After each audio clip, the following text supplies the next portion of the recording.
Hey everybody, this is Jerry Scarlatta, and this is episode 5 of Thrive TV, and today we're going to talk about self-myofascial release. We're going to understand what it is, what tools we can use to do self-myofascial release, and where we can put it in our training, or not in our training, to best utilize it. So number one, a little background on what self-myofascial release is. So the way that most people use it, the term self-myofascial release is actually somewhat incorrect. So myofascia, broken down means muscle fascia, muscle tissue. So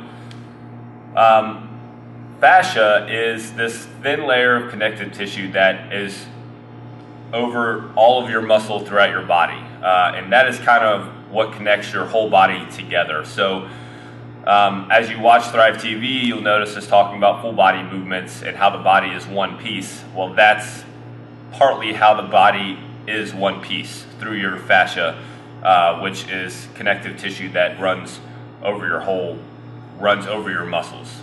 So self-myofascial release is the idea of being able to separate the two through self-massage so that they groove better, so that they move better, so that the muscle and the fascia move better together, so that they're not stuck together and inhibiting your movement. So the problem is, with the things that we use for self-myofascial release, it's hard to actually accomplish that. It's hard to actually get the muscle and the fascia to move separately with the things that we use, most notably the foam roller. So these are the three things that we use at Thrive Fitness for self-myofascial release: a foam roller, a ball, or a stick. And depending on what you're trying to accomplish will depend on which apparatus you're going to use to do your myofascial release. So first we're going to start with the foam roller, because the foam roller is the easiest one to perform things on. It's also the least painful. It's the one that I would tell anyone to use on a regular basis, regular meaning every day, maybe a couple times a day, depending on how old you are and how often you train. So we're going to start with the foam roller and we'll go from there. So what the foam roller does, this tool is something that people use as self-myofascial release. However, like we talked about, it's hard, especially with the foam roller, to be able to do that. You can't put enough pressure to be able to separate the two, the fascia and the muscle, so that they move better. So what the foam roller actually does best is, your muscle is made up of primarily water. And what happens is,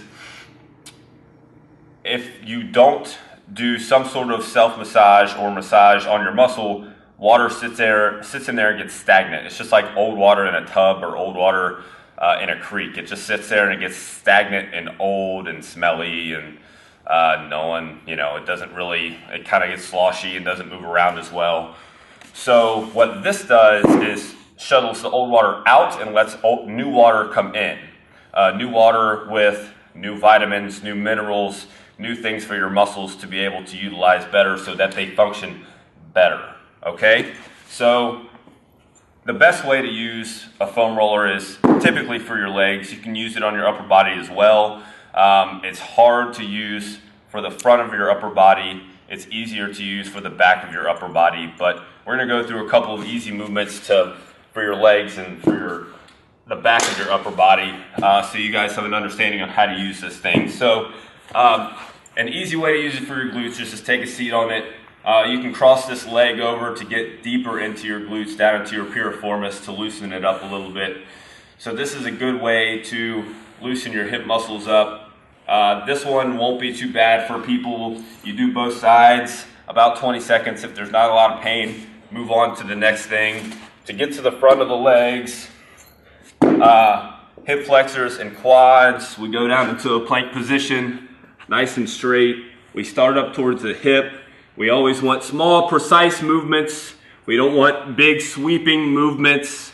Small and precise, start up towards the hip, walk yourself down towards your knee, walk yourself down a little more towards your knee, okay? And we're always staying in this position, more on the outside of the quad.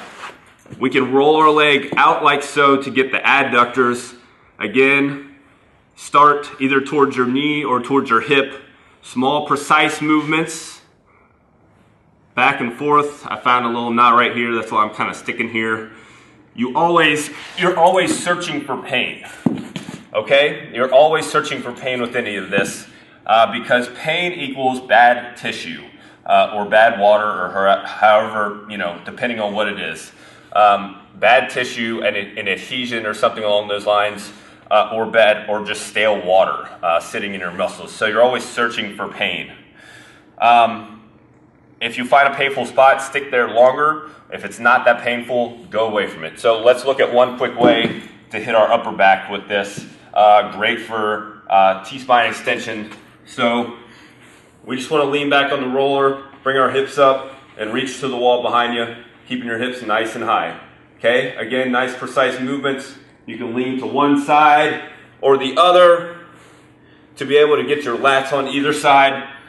So this is a good one for very convenient, not as painful as the other two, but it's great. It's something you can utilize every day. So the next one we're going to do is the stick. This one is a little more precise than the roller. It gets a little closer to the actual self-myofascial release idea. So you can actually pinpoint knots or adhesions. Again, flush out the bad water with this thing a lot better than you can with the roller. It is more painful, so be careful with that. But I'm going to show you some things on the lower leg for this. This is great for runners, okay? Because runners tend to have a lot of issues in their calves and their tibialis anterior, which is this muscle that runs next to your shin. This area can tend to cause shin splints, which is a whole nother talk. But so again, you want to be precise. You want nice, small movements. You don't want to go like this back and forth really quick. We want nice, small, precise movements. If you work on this front muscle of your calf right here, it's going to be painful. I can find a couple spots pretty easily, especially down towards the bottom. A good thing that you can do, especially down in this area in your calf or on the front, is when you find a sore spot, pin it down, hold it down hard, and then dorsiflex and plantar flex your foot like so. Okay, so pin it down hard, dorsiflex and plantar flex. Find another tender spot, dorsiflex and plantar flex, back and forth. You can do this on the calf as well. On the back, start at the top, nice and easy, nice and precise, not big and fast, nice and precise. Dorsiflex, plantar flex, back and forth. All right? So the stick is a great one to be able to be a little more precise than the roller. It's a little more, it's more painful. It'll get in smaller areas. You can put more pressure because you're actually putting the pressure with your hands. Whereas with the roller, you're using your body weight. So if you're a lighter person, you obviously won't be able to get as much pressure on the roller as you would be with this, because you can put more pressure with this, with your hands. So this is a good one. It's a little more expensive than the roller as well. A little more mobile because obviously it's smaller, so that's a good one to have as well. The next one, the final one that we are going to go over is a ball. Here we use primarily lacrosse balls.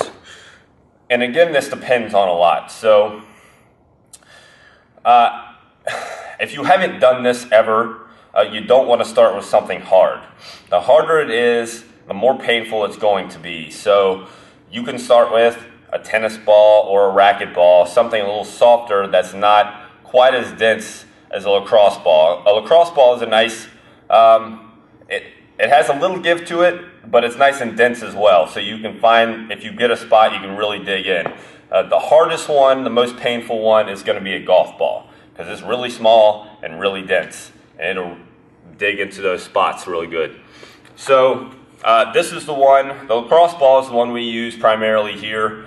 And you can use a lacrosse ball on the ground, kind of like how we've used these, or you can use it against the wall. And this you can use all over your body, really. But we're going to show a couple of moves on the back of the upper body, front of the upper body, and lower body just a little bit. So up against the wall, all you do is stick this thing between you and the wall. You want to find a sweet spot, which typically on your back is your rhomboids, lower trap area. So if you can picture your scapula or your bat wings, right at the bottom is where a lot of people have trouble.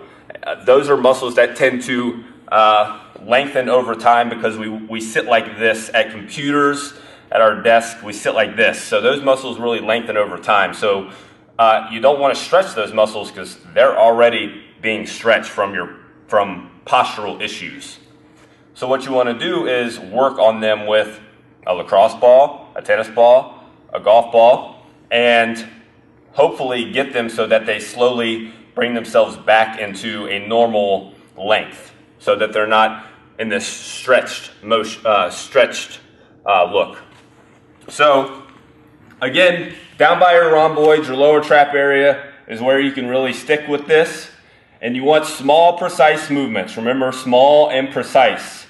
Nice and easy. I'm not moving a whole lot, but I'm getting a lot out of it from just small, precise movements. Okay, so not big, sweeping, fast, jerking around movements. Small, precise, nice and easy. Your hips, another one you can do. Pressure between you and the wall. The glutes, the upper glutes especially, the upper glutes, right where they attach into this hip bone right here, is a good place to go.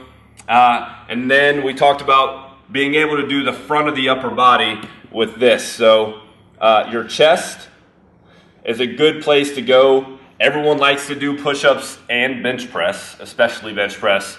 So this is a great thing to work on, that chest area, to be able to loosen it up so that those chest muscles aren't, constantly going into the shortening look because all we do is press. That's another story, but whenever you do primarily pressing movements and not a whole lot of pulling movements, your body will go into that look. You see big guys walk around that look like this. Most of the time it's not because they're really that jacked. Well, sometimes it is, but a lot of times it's because they're stuck like this.